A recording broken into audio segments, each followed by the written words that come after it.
When I moved to San Francisco in the mid-1970s, one of my favorite things was going to Chinatown, where in little alleyways you could find tea shops that would have fascinating looking teas and not have a clue as to what was going on because there was so little information in English that was available to most of us at that time.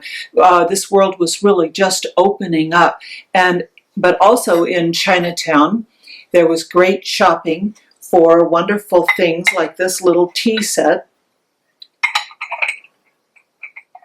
that I immediately assumed was for children.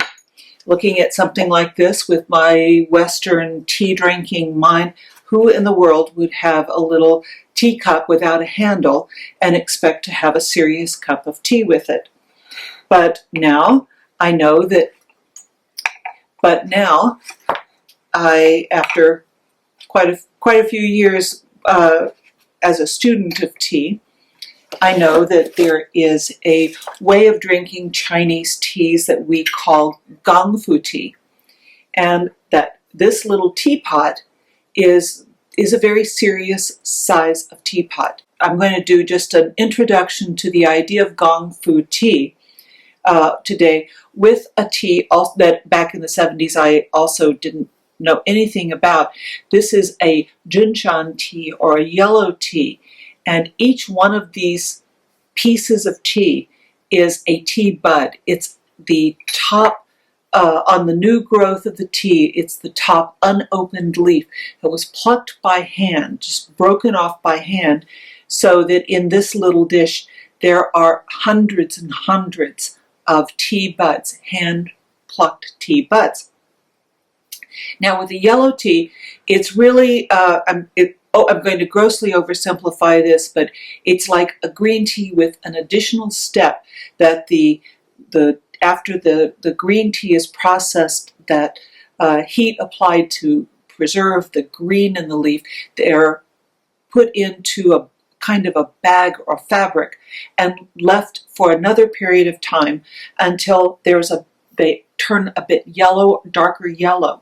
And that's called a yellow tea. It really does change the flavor from that fresh green to something that's a little more, a little mellower, a little more aged-like tasting. So in Gongfu tea, when I say that there are a lot of steps, it has to do with how the direction that the water is poured, the way in which the lid is removed from the teapot, how the cups are placed.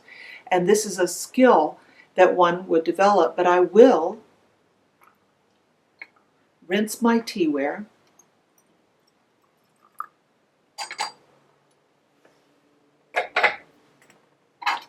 and use it to rinse my cups. And so the little teapot is pre-warmed before I introduce my leaf.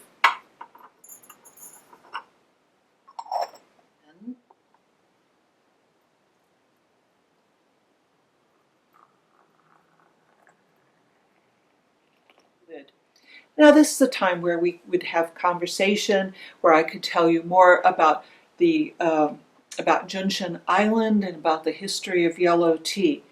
But for today, I'll just empty my teacups, prepare to serve my first infusion of this lovely yellow tea.